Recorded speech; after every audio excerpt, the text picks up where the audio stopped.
Today we're going to show you how to change the LCD on your iPhone 5. We give this one a difficulty rating of 6 out of 10 based mainly on all the small parts at the top of the LCD assembly that you're going to have to transition over to the new replacement part. Other than that, it's not too difficult.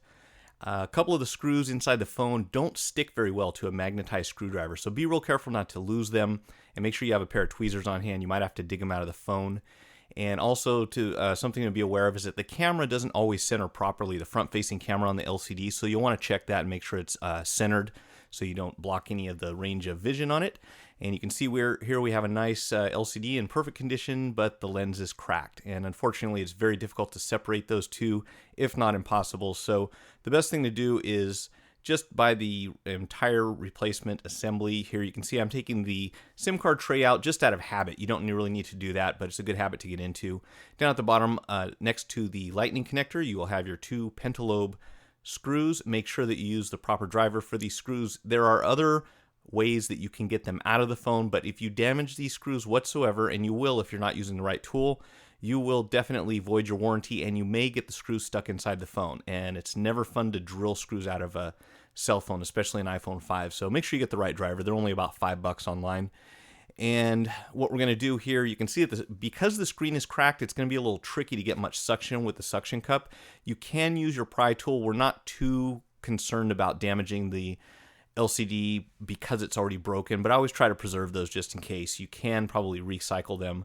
So what I'll do normally is take a piece of wide strapping tape and just go across the front, and it's okay to tape over the home button because the home button is going to be attached to the LCD, not to the inside of the phone like they are on the iPhone 4 or the old 3G and 3GS. So just go ahead and tape that, try to make it so you can get a good seal, and you're going to need a pretty heavy-duty suction cup here. This thing's really stubborn. Be real careful, just kind of block it with your other. You can see my right hand's pulling, my left hand's kind of holding the LCD so it can't move too far when it does finally give. And you can see there it just kind of pulled up a little bit on the edge. So once you can get inside there with your pry tool, just work your way around very carefully. You don't want to put a lot of stress on this and crack the LCD if it hasn't already been broken. And these things like to separate. It'll actually pop out from the plastic frame, that white piece that runs around the outside. So, and you can see I actually hit the power button on accident there too. So just go ahead and very slowly work your way around. It's a very tight, very precise fit. So it will give you a little resistance as you're opening this up. And you're going to do it from the bottom towards the top where all the flex cables are plugged into the logic board. So we're just going to kind of lift this up from the bottom. And you can see we have, you can't really see all of them, but we have three cables that go in under a metallic panel. And then you've got your battery terminal also covered by these little metallic panels. And in this particular case, the screw in the center here that I'm about to remove now actually twisted out the screw underneath it that is the base for this screw. So this one kind of got stuck. And I'm kind of glad that that happened here so you can get a look at this. And if you look at that little sticker with the serial number right above the screw on the left, you can see they put it on sideways. So this phone, in my opinion, was put together in a rush. I don't know if it's a machine or a human that does it, but it is definitely one of the sloppier assemblies that I've seen on an iPhone. And we're seeing a lot of, you can see the base screw there is kind of stuck inside because they over tightened the screw on the top. So not sure why that's happening, but I am seeing that a lot more in later model iPhones. It's kind of like they're speeding up production and not being as careful as far as quality control goes. So we'll set that aside for now and come back to that later. What we want to do is disconnect the battery from the logic board. I've never seen an LCD become damaged because it was live or because the battery was plugged in when it was removed or disconnected, but just to be safe, it's always a good idea to disconnect the battery before you do anything. And it's always a good idea to power off the phone before you disconnect the battery if possible. That's going to prevent you from having that nagging email visual voicemail password that are always asked for. Up here in the top left, I know the camera's kind of out of focus right now, but you're going to have three screws that hold this panel in, and this is where the LCD, the digitizer, and the earpiece, sound, front-facing camera, everything interfaces with the logic board. So you have three pop connectors underneath here, and this kind of has a tab on the bottom from where you're looking at this metal piece that locks it into place. Take it out, you'll see it kind of slides down a little bit, down towards the bottom of the shot, that is. And you have little tabs, and you also have this little cushiony foam rubber stuff that is very important to help keep the pop connectors plugged in if the phone experiences any impact. So if it gets dropped, a lot of times you'll see a lot of the amateur jobs, they don't replace these pads, and you drop your phone one time and all of a sudden the screen shuts off, and it's not actually damaged, it's just become disconnected from the inside. And so that's why they put these little rubber pads. And you can see again, they didn't really center the pad. It's really crooked inside here, so it looks like this one was put together in a rush. And what we're going to do is go ahead and disconnect the first two, and usually the third one will kind of work its way off here. But we've got these two and one underneath here. This is not my favorite tool for disconnecting these, but it is something that's not going to, you can see the third one just kind of came out there. Not my favorite tool, but it does get the job done. And here's the replacement part, just taking a look at it. So you can see there's a lot of stuff missing from the replacement unit that we're going to have to take from the old one. This camera likes to get kind of tweaked, so you might have to work on that a little bit and wedge it in there properly from the inside area. You see how I'm going kind of from the inside out, angling it in there. And so this is the replacement on the left. Let's go ahead and switch those across here. I like to go left to right just to keep track of things. And we're going to have to move the home button, this metal panel that goes behind the LCD, and then all this fun stuff on the top. And I'm not going to go too much into detail on those. I'm going to show you where they are, but there's a lot of little pieces you're going to have to move over, which kind of makes it annoying that these don't come pre-assembled with that stuff. But of course, this will help keep the cost down on the replacement unit. So we've got two screws that are going to detach this little metal panel, but it's connected to a flex cable that is stuck onto the glass here in the front. So you take a little bit of heat and you want to go under where those two terminals are, those little round dots, little round gold dots. There is where the home button circuit is completed when you depress the button. Try to get under here with something that's not going to slip and slide or cut it or anything like that, and just be real careful because you don't want to have to buy another part if you damage one. Probably won't set you back too much, but it'll often slow down the process if you don't have one on hand. So once we can kind of work this bottom cable out, let me get underneath here a little bit more. Very carefully, again, you don't want to cut anything. This is a dulled razor blade, by the way, so it's a little safer to work with. And we'll pull this little metal panel out, and then you'll have your home button, which sits in a little rubber gasket housing is the best way I can describe it, and that has adhesive that's holding it onto the glass. So what we're going to do is heat this up a little bit. Don't heat it too much. You don't want to melt this plastic and get it all distorted. But once you warm that up, it should come off a little easier. Just kind of push from the front very slowly. Don't tear it. Go ahead and move this tape out of the way here.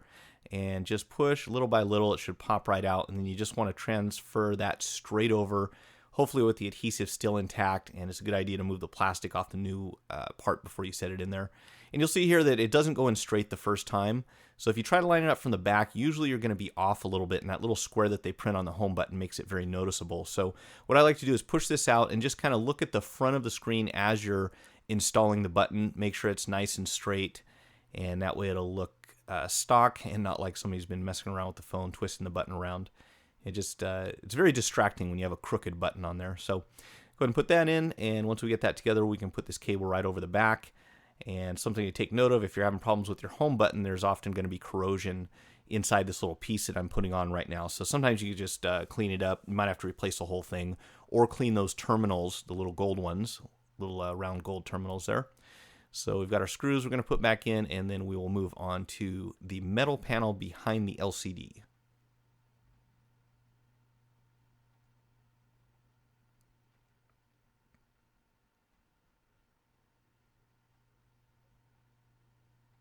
So here we're going to have a series of screws along the sides, one at the top and one at the bottom. These will all have to come out so we can move this panel over. And if you take a look at the replacement part on the right-hand side, you'll see a little red film that kind of covers the back of the LCD.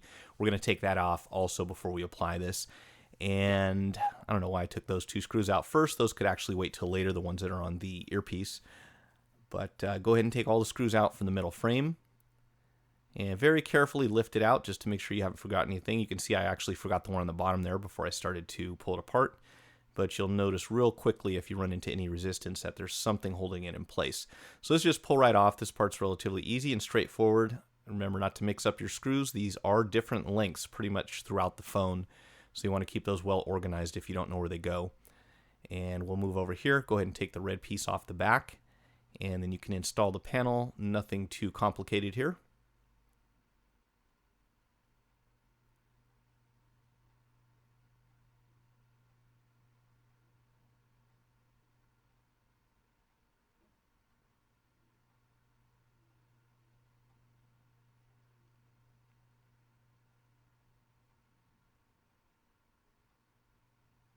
It's like I put the wrong screw in the wrong place there the first time. So that one actually goes down at the bottom. And sometimes they're tricky to get these things to stay on the screwdriver. You magnetize them, they don't stick. Like I mentioned earlier, there are a couple screws that are made of some sort of alloy that just doesn't hold onto the magnet very well. So you might have to start them with a pair of tweezers or something, line them up first before you start twisting. So we got the middle panel on the back now. We're going to go to the top, and I'm not going to narrate this entire part. There's nothing really that complicated. It's just kind of a pain because there's a lot of small parts here. So you've got the guard that goes over the back here where those two screws came out for the earpiece. And then underneath here, we're going to have a series of cables and plastic plastic pieces, gaskets, just a whole bunch of weird stuff that pretty much locks the dust out and keeps everything lined up nice and straight. And this kind of peels back a little bit here, and then it's also got some adhesive holding it in. That's your front-facing camera there and your proximity sensor, all kind of in one area. And it's all attached to this flex cable that you see hanging off the assembly here. And I'm going to heat this up so we can get underneath that piece that's stuck on the top. Again, you'll see a couple of terminals right there, and you want to get under those very carefully. Make sure not to damage any of these. Get your phone all put together. Something's not working right, you probably cut through one of these cables, so do be very careful when you pull this off.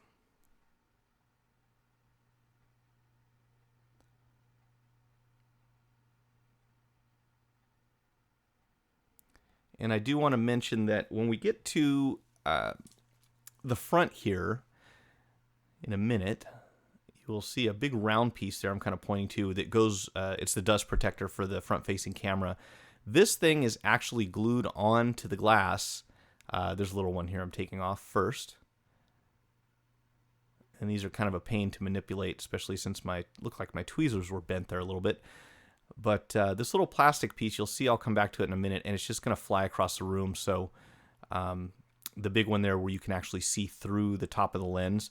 When you get to that, be very careful and make sure you're in an area where you can kind of catch anything that goes flying, because that definitely will come off and tends to end up on the other side of the room if you're not careful. And here I'm just going to go ahead and push the mesh for the earpiece cover through the assembly, and it's got a rubber gasket here that I'm peeling off. Underneath that, another strip of some sort of material, and then you've got the actual mesh itself. So keeping that thing nice and straight is my goal, because I don't like to put an iPhone 5 together and you take a look at the earpiece mesh and it's all wrinkled. Fortunately, this is a very dark color, so it's not very noticeable from the other side. If you're working on a 4 or a 4S, if you start getting wrinkles in that mesh, it just looks like somebody poked something inside the phone. So I like to just be real careful about that. And I'm going to put some more heat on here, and I think I'm still working on the mesh at this point. Oh, now this is the plastic piece. You will see it's going to come out, and I wasn't watching what I was doing, and it kind of went flying here, right there. Ended up on the floor about 5 feet away from my desk. So don't make the mistake I did. Be really careful and kind of cover that area with something so it can't go too far if it does fly out, which it often will. You can actually hold on to it with something while you're prying on it. And try to get it off in one piece if you can. If you break it, you can, if it cracks, you can kind of piece it back together, but you want to really get that off in one piece if possible. So here's the backing here's the actual mesh, and then there's another back piece that goes onto it. I wasn't having any luck putting the mesh in by itself, so I went ahead and attached it here in a minute to another little strip that goes behind there, and that kind of made it easier to manipulate. Try and get this nice and straight.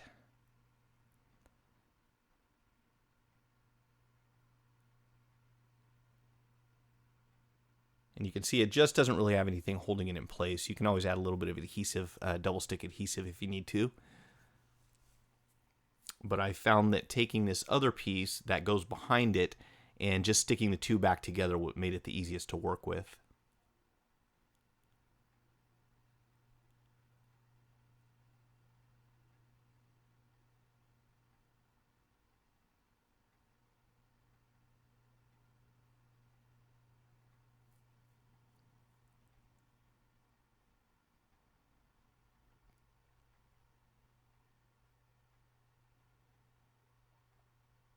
And of course my camera seems to be out of focus at the moment. Give it a minute or two and everything should clear up.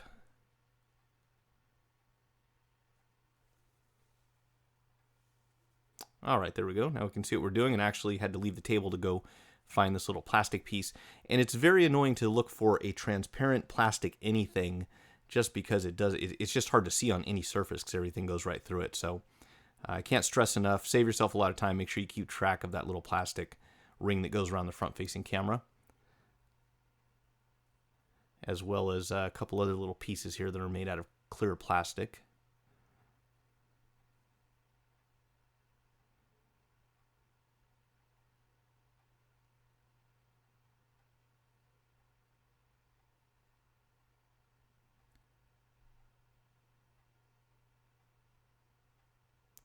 And these little things are really a pain to work with as well. And there's only one way that they're going to go in, but they just don't like to sit down. So it does take some time and concentration and a steady hand to get that all put together. But once you do, you can go ahead and install the flex cable. And this is where it gets a little tricky, because you're going to have to just kind of position this thing so that the camera's right in the center of that plastic piece. It doesn't like to stay in the right position for some reason. So you might have to add a little adhesive to that also, or put a shim up there at the top somewhere to hold it in place. But make sure you plug the bottom piece in first, get the camera centered, and while you have it centered, hold it in place and go ahead and put the earpiece in and tighten down the 2 screws, and that should pretty much hold it where it's supposed to go. But I will not guarantee it, because I've had these things just fight me all the time. You just kind of have to mess around with it until you get it lined up straight. So that will just come with time and experience. But other than that, the rest of this is relatively straightforward. You will see later on I come back and move the pads from the old LCD onto the new one, onto the new pop connectors, so that they will stay plugged in. Other than that, it's just a matter of putting everything back in the reverse order that we took it out of the phone.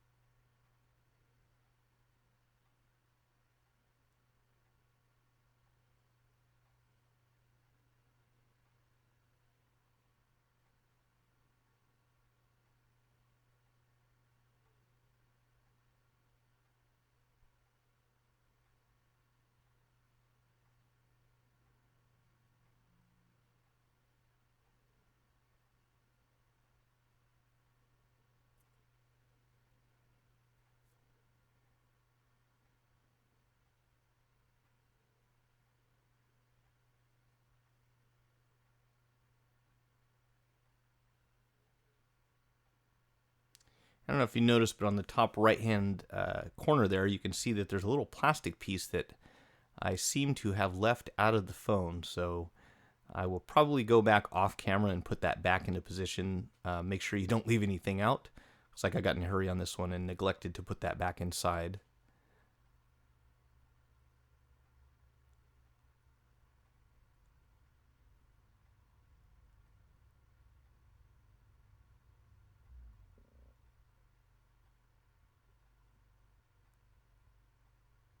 And there you can see, as usually what happens, I take a look around and notice that there is an extra piece here, and that's got to go back inside the phone. So hopefully you don't make that mistake when you're trying to keep track of what's going on in the video and put a phone back together at the same time. Sometimes you lose track, but we'll go ahead and put this all back together and get everything screwed down. If you like, you can skip ahead to the part where I actually plug everything in. This is just getting all the pieces back inside where they need to go.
Okay, it looks like I just finally skipped ahead there.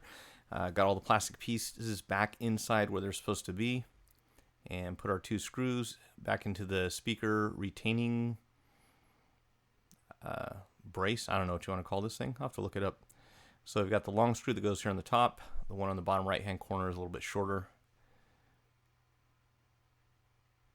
Make sure you don't mix those up. I've seen people put long screws in areas where they're not supposed to go and go all the way through the screen and shatter it. So you want to make sure you don't make that mistake. Okay, so now we've got the front assembly all in one piece. And all we're going to need to do now is transfer the pads onto the pop connectors. Well, unless there's one more thing. I think I backed this off a little bit just to kind of line up the front camera, most likely. And then we're going to start to plug this in and then realize that I forgot to put the pads on. So I'll go ahead and get all that stuff moved over. Use a little bit of heat if you have to. Fortunately, these are a lot easier to work with than that little thin strip that they have on the iPhone 4 digitizer, I believe it is. These are a little bit thicker. They're more like the 4S, so they're easy enough to get under and pull them off in one piece, and then you can just transfer them straight over. I found that it really makes a big difference if you make sure to line them up perfectly straight, because when you go to attach these pop connectors, it's a little difficult to see what you're doing because you've got your finger on top of it. But if you use the pad on the back of the pop connector as a guide, it will help you get centered unless they are not in the right position, in which case it's usually very misleading and you have a very difficult time plugging them in. So try to get these as straight and as centered as you can. It looks like I did actually lose a little bit of that one in the process there. But I think the other two I was able to get completely off the old part. And so be real careful when you're plugging these in. It's a little tricky to get them centered perfectly, but you never want to apply force. If you damage those pop connectors on the logic board, you're pretty much not going to have anything that's useful as far as a phone goes, because if the interface for the LCD is damaged, you won't be able to see the screen, and at that point your phone is pretty useless. So if you damage the replacement LCD, you can always buy another one, but that's going to set you back a couple hundred at least as of today. And you can see I'm really kind of struggling there because this pad is not centered. So I'm going to go back here and pull this off and just kind of get it into the right position so we can have a better idea of where this thing lines up.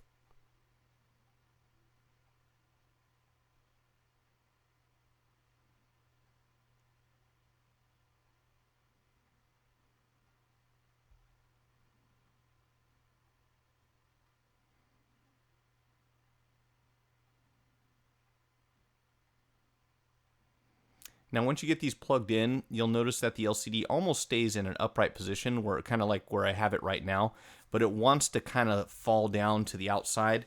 So it's usually a good idea to kind of wedge something up to the where my left hand would be behind the glass, just so it stays in the upright position. I usually do it with one hand and just kind of work the screwdriver with the other hand, but if you have trouble getting the screws onto the driver and you need both hands free, you can just kind of put something behind there. It doesn't matter what it is, really. Another phone, yellow pages, bookend, whatever works for you. You don't need anything fancy. I've seen some people actually go out and buy a special suction cup just to hold the LCD in place, and if that works for you, nothing wrong with it. But what we're going to do here is not put any tension on the flex cable, so you don't want this thing laying down towards the outside in the flattened position, because that will actually usually cause them to become unplugged, or you can actually damage them if you're very unlucky. So you can see here, this is getting these screws onto the screwdriver can be challenging, especially this last one. It just doesn't like to stick. So I actually use the tweezers to put that into place beforehand. And now we're going to address this other little screw here that is stuck inside of the screw, which is the base that it goes into. And what we're going to have to do here is be able to hold on to that bottom half with pretty good amount of grip. So I grabbed a pair of needle nose pliers. Mine are a little bit big for the job. If you have something smaller, this is not really appropriate, but it does get the job done. But a small pair of needle nose pliers, grab the base of this thing. Don't squeeze too hard, because if you force it out of your hand, it will also go flying across the room. But just enough to break the top screw free, and you can see the whole thing comes apart. And here's the part I'm talking about, this funny little thing that goes into the mid frame, and then you actually put the panels on top of it and screw into the top of this screw. So kind of an interesting thing. Not really a crosshair nor a slotted screw, but I usually use the slotted side, the Phillips side to get it started, and then the slotted side to tighten it down. And this one, you don't want to go crazy with it, but get a good strong finger tightening on it, because you don't want that one backing out the way it did when we took the phone apart the first time. And then we can go ahead and reconnect our battery and then set these down inside. Doesn't really matter what order you do them in as far as the screws go. There's only one position that these will set in, and it should be pretty apparent, but if not, you can always check on the video, see how these sit inside. This one goes right on top, and then as long as you keep everything lined up, I wouldn't tighten down any one specific screw until you have all of them started. It's kind of like working on putting a wheel onto a car. You don't want it to go sideways. So get them all started, then you can tighten them up. But when I say tighten, just barely finger tighten. You don't have to go crazy with these. And if you take a close look, you can see my front-facing camera is actually off a little bit. So I'll have to go back later on and straighten that out. But you're going to go in, wedge the phone with the top end in first. There are a couple little tabs that go into the top of the phone, and then you just have to kind of work your way around the edges. This is a very precise fit, and it will fight you sometimes. So what you want to avoid is putting a lot of pressure on the screen. You don't really want to do that. I'm just testing the digitizer before I put this in, because you don't have to take it apart if it's not working for some reason. But once you've made sure that the phone is going to operate properly, go ahead and work around the edges. And again, you'll see it actually took me a little while to get this put together. I've kind of forwarded through the recording, because it's just really tricky to get these things to go in straight and not get tweaked. And again, you don't want to put a lot of pressure on them, especially in the area of the LCD, because those are very sensitive. So just take your time, be patient. Trust me, it will eventually go in there. You might have to pull it completely out and start over a couple of times. But once you get a feel for it, it's not too difficult. You're just looking for the spot, like right there, kind of hit the sweet spot, and everything's lining up, and now it's going down to where it's supposed to be. You wouldn't think it'd be that tricky, but you kind of have to work on these a little bit. It looks like everything's back together. I hope you guys enjoyed the video. Please give me a like if so. Also, you can subscribe to my channel. Thanks, and good luck with your repair.